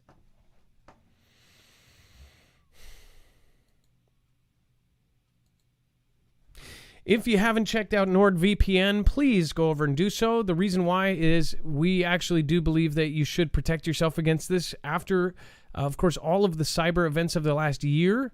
This will help protect the Foogle fam and anyone that is in it, again, away from cyber crime. If you don't know what a virtual private network is, I would suggest doing at least 5 minutes of research on this. It hides your IP address. Your IP address can be connected to your real address.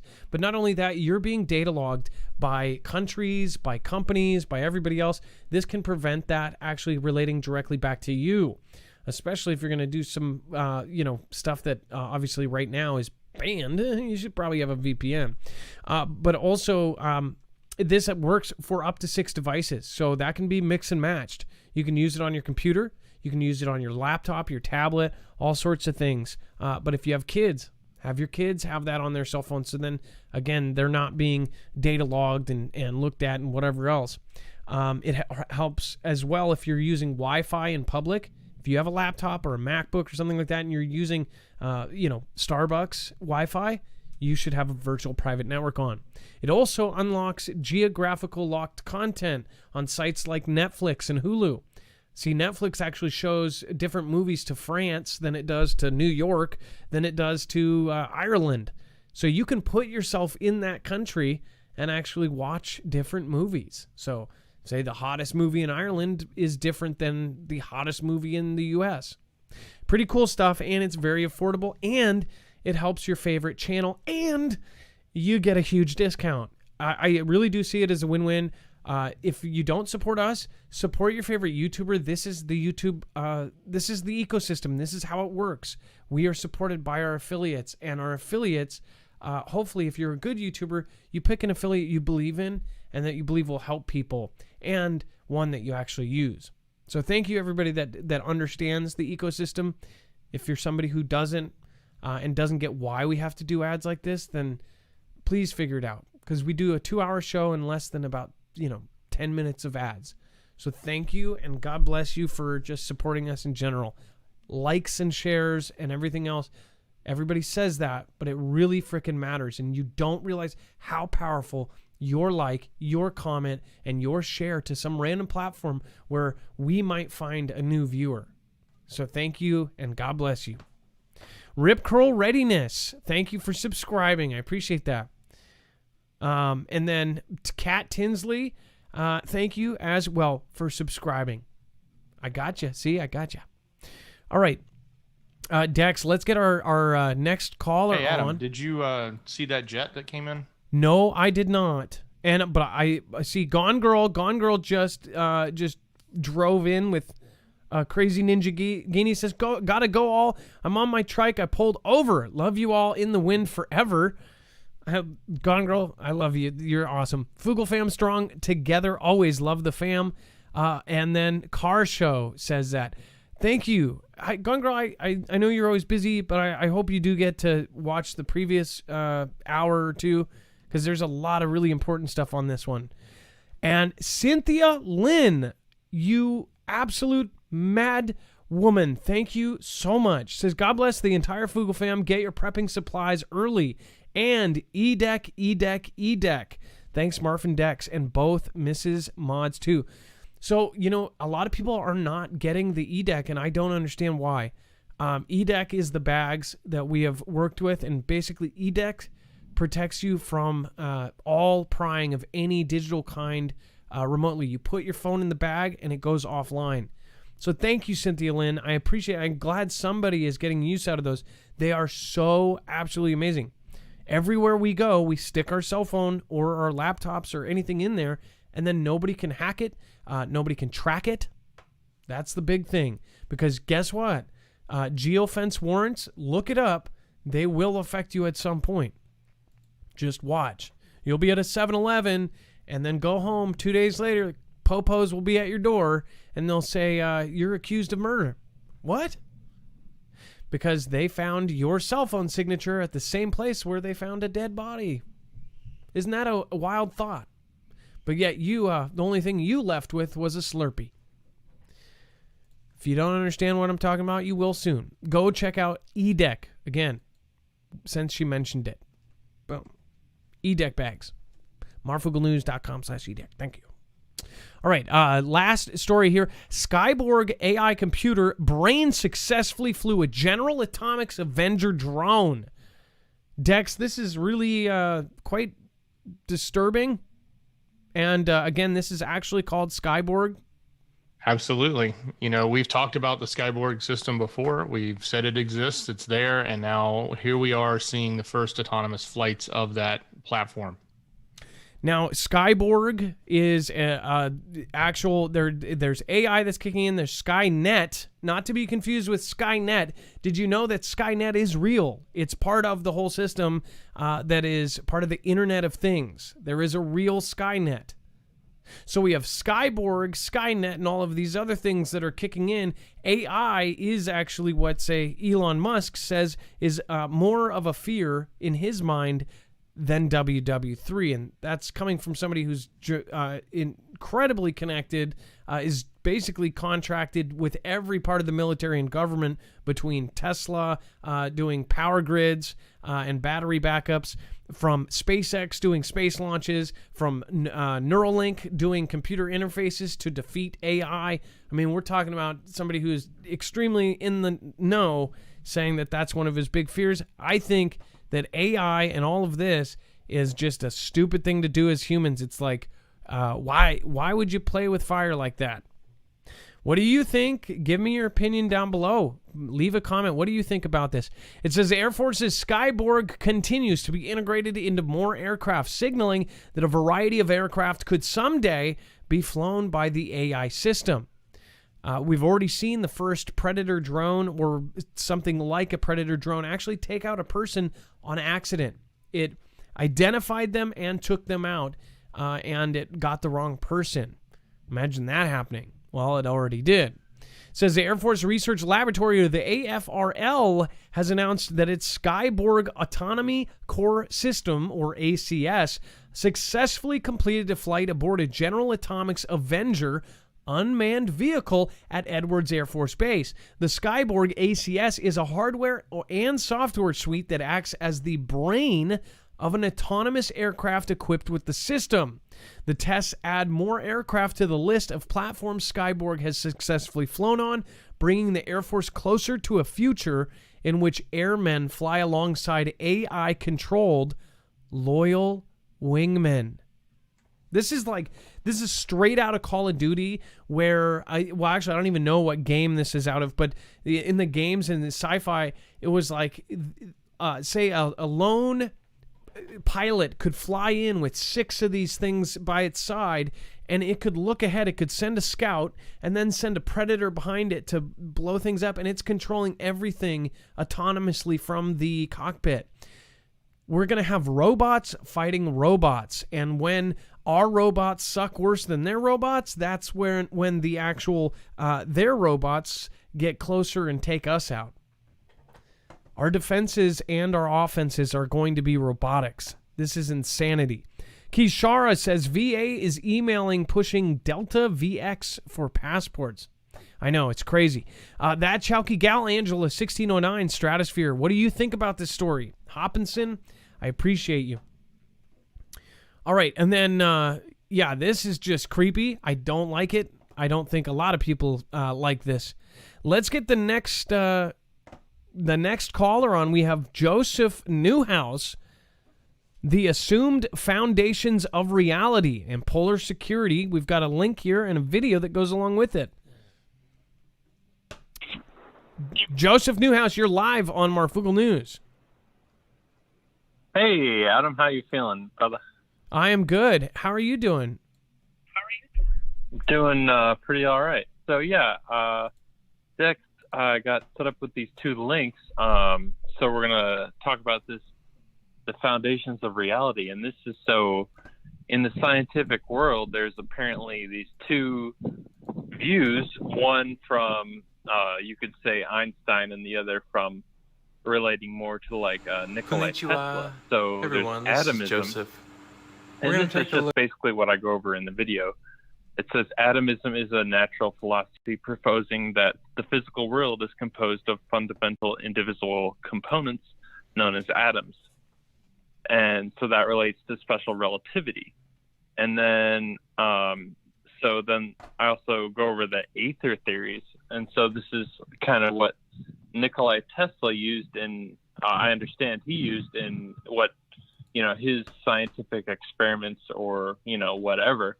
It says in physics, aether theories propose the existence of a medium, a space-filling substance or field as a transmission medium for the propagation of electromagnetic or gravitational forces.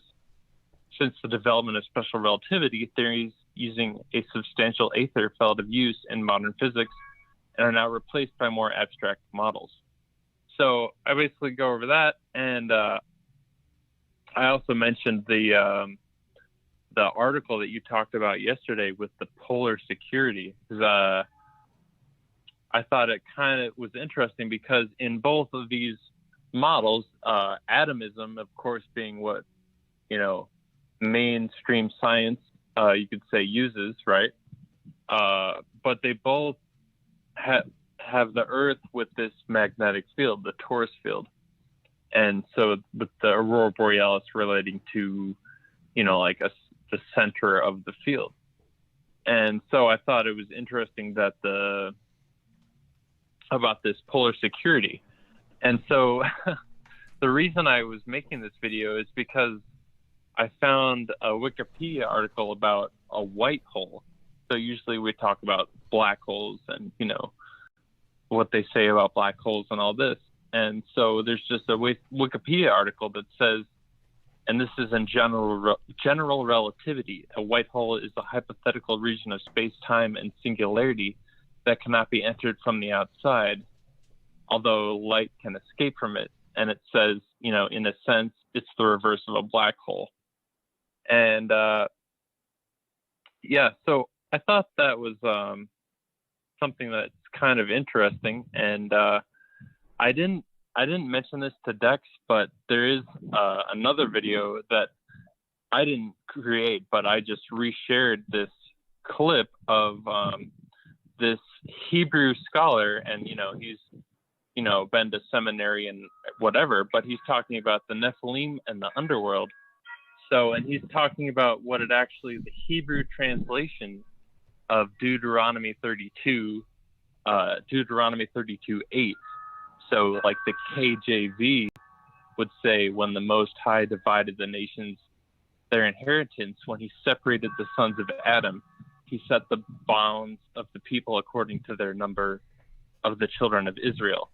And so it's this sons of Adam that he says, it's just very interesting. And with the Hebrew, so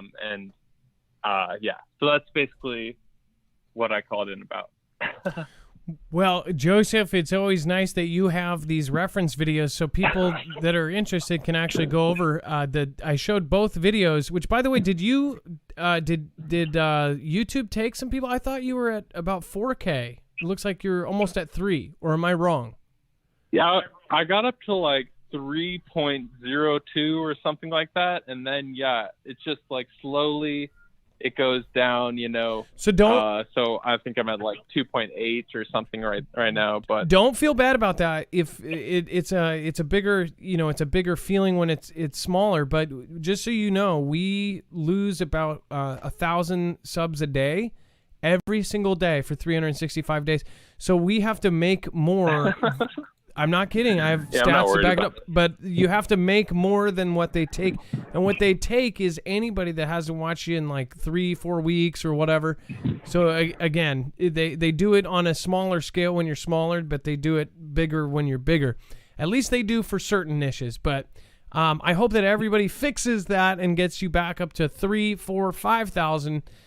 Joseph Newhouse, thank you for being an amazing member of the Foogle fam. I'm always here to have open ears for you, and it's been a while, so thank you so much for calling in again. Good talking to you. All right, everybody head over to Joseph. Again, thank you. Very interesting stuff. It sounded like Joseph had a church there in the background. Okay, and then Dex. Did you want to weigh in? Absolutely. So we've got a lot of great additional content available for you. If you head over to marfooglenews.com, click on the thumbnail for this show, scroll down, and look for the section called Web-Only Content. If you see that, you have found the extra bonus content for you. Everything that we can't talk about, stuff that may be a little cited or not allowed on this platform. So some stuff going on there about grand juries, Supreme Court updates, and a lot of other interesting things. So definitely worth taking a look. marfooglenews.com. Click on the thumbnail for today's show. Matter of fact, click on yesterday's show. Scroll down, look for that web-only content, and see what you've been missing.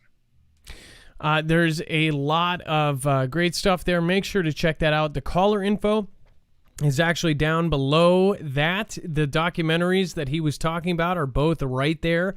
That was updated live during the show. Joseph Newhouse's videos that we were just showing are also there.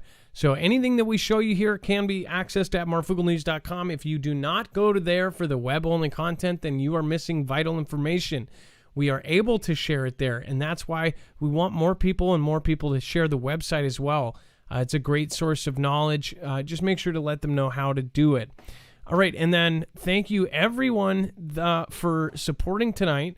Noah Play Zawai Brawl Stars, thank you for subscribing. Jeff Overson, thank you for subscribing.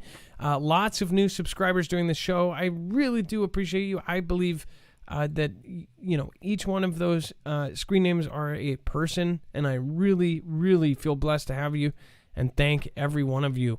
Let me just restart here to make sure that we have everybody. I don't believe I missed anybody. I probably missed a couple, but Dartcraft just saying hello and showing support.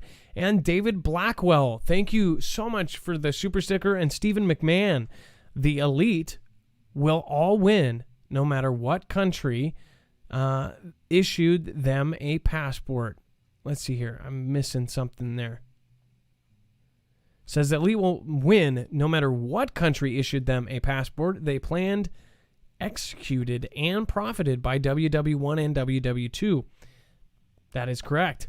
And then Silly Gurgle, a scrimmage. Gone Girl 777, you didn't have to do that. She went from D-Live over to YouTube to support massively. It says, much, much, much love, Adam, Dex, Mods, Foogle fam. I can't stay, but I love you all very much. Thank you. Seriously, we have a few people that go above and beyond, and you are one of them. I cannot say enough thank yous. I really thank everybody that is a part of this. Thank everybody. Make sure to thank your mods for making this a safe place to be. We need to expand. So again, thank you everybody that is helping that happen. All right. I think that is everything for tonight. Dex, thank you for being my internet brother and the hostess with the mostest. Great show, brother. Much love. Now it is time for the shoutro. If you're brand new, it's where I make some silly music with your names in it, because that's the credits. The people that matter most, you.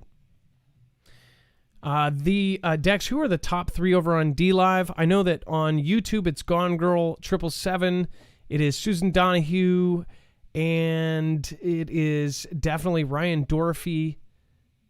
We actually have four tied positions, and Jay Lynn. Who are the top three on D-Live? On D-Live, in the number 3 position, we have Mrs. Jammer 1. And number 2 is Gone Girl 777. And the number 1 position tonight, thank you very much, is Cynthia Lynn. Cynthia Lynn, thank you so much. That's 3 nights in a row, I believe. Or 2 nights in a row, I believe. Thank you so much. No, I think 3. Thank you.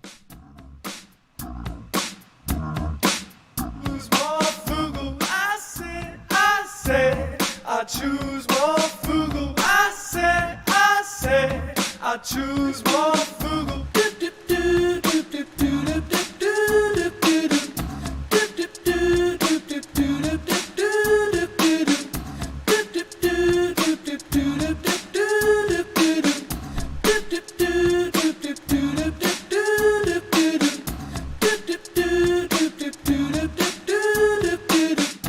I say I love you, all of you out there. I just want you to to know that I know you care. Tyler Porter and J.M. and Susan Donahue. Best you, Monograph Live. A silly girl, go hey, fully fam and the rest. I'll better your muffin, got a nut, they're never gonna take me away from all of you. And I will say that this was a good day. Run to Kennington and the Noah plays Brawl Stars. Jeff Overson and everybody in there caught wearing the mask and they get asthma attacks. Cause they can't breathe the Greg Price and they just don't think I say.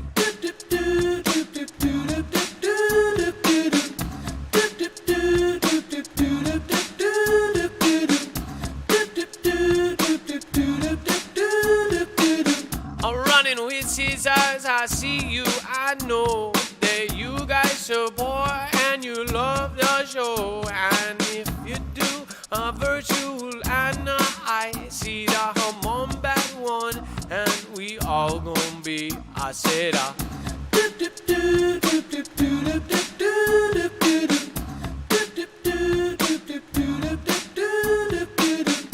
Maui racing realtor, an island by the sea. I love you and I sure hope you love me.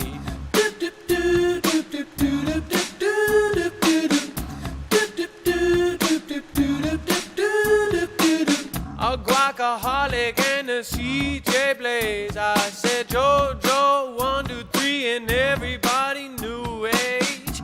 Geo Huff and a lonely one. I said a one Lou John and a Mr. Tom. I said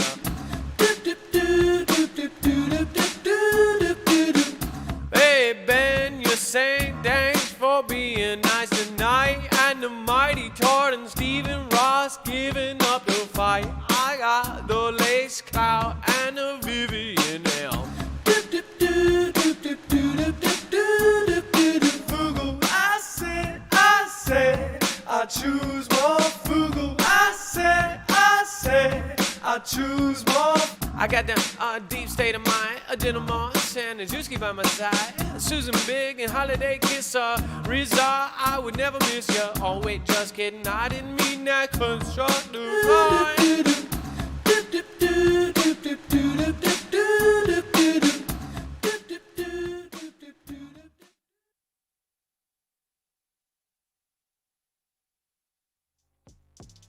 You've got to find. Hey, Marfoogle and a Marfoogle. Hey, Marfoogle and a Marfoogle. Hey, Marfoogle and a Marfoogle. Hey, Marfoogle. Nope, that's not it either. Space Dorito. Space. We made this song in the shout trail last night. It's called Space Doritos. It was a Gem suggestion.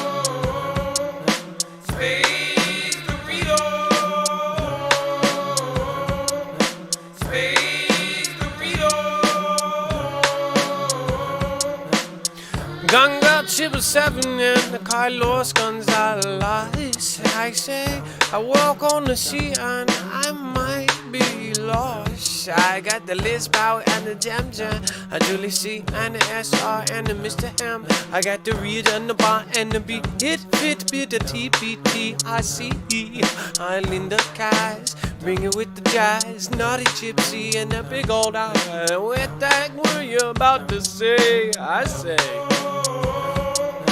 Space Dorito. Space Dorito. Space Dorito. I say, I got the PG 1093. Everybody wants to be behind me. If I'm the one getting shot, then I come back around and I say, hey, I take a pie, block that back, so you want to keep up there. I got the David Carter and the Lisa Hall. Everybody knows. Space Doritos. Oh, yeah, you got it. Space Doritos. Oh, Space Doritos. Space Doritos.